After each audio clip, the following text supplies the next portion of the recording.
What is up, crew? I just made this badass smoothie and it's so delicious and I really want to show you how to do it. It is what I call the Green Boss Smoothie, and boss, not as in like the job of being a boss, but like the job of being the boss of your life. And the reason it has this title is that when you are a boss of your own life, you also have to be efficient, quick, but also get the most nutrients you possibly can. And a green smoothie is a really great way to do that. I'm gonna show you how I make it. It's really quick and easy to do, and it doesn't contain loads and loads of expensive ingredients. So here we go right now. Okay, so here are the ingredients laid out in a very Instagrammable fashion for y'all, but let me talk you through them. So we've got some spinach here, just plain regular spinach that I bought from the markets. They are really good sources of fiber, vitamin A, folate, vitamin C, vitamin K, calcium, iron, carotenoids. So just remember that it's all well and good for me to kind of spit off a bunch of nutrients and phytonutrients and vitamins and minerals at y'all, but your digestive system and the way your body processes food is way more complex than that. While I think it's really important to understand these sorts of nutrients and what they do for your body, just remember we have to look at it from a bigger picture.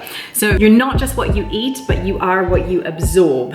And so making sure that your gut health is really on point, and there's lots of different ways to address that, is gonna be just as beneficial as just making sure you have a few green smoothies, you know, in your lifetime. So I just wanna flag that. Moving right along, frozen bananas and ice. So I've got about 50 grams of frozen banana here and 50 grams of ice. The reason I freeze my banana is just to give the whole smoothie a bit of more of a slushy texture.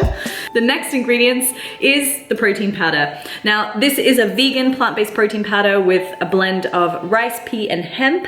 Oh, and I almost forgot the liquid. So this is probably more liquid than I would normally have, but I just want to show you what I have. So you can use whatever liquid you'd like. If you use water, obviously it's going to dilute the flavors, but the key rule is always put in the liquid first, otherwise you get all the protein that sticks to the bottom. So it's liquid first, protein last. I also have a little trick where I will put in the liquid and the spinach, and I blend that up first so that I can get a nice fine consistency in the spinach, so you don't have bits of chunky spinach and then they end up in your teeth. And if you're bossing at life and you smile at someone, you don't really want to have, you know, a rogue bit of spinach in there. And then here we go. That's it. That's the finished product. It is delicious. You can enjoy it pre-workout, post-workout, before bed. You can basically have this at any time. And I just find it's sweet enough that it kind of curbs some sugar cravings, but you know that you're getting a nice big fat nutrient hit as well. Enjoy. See you soon.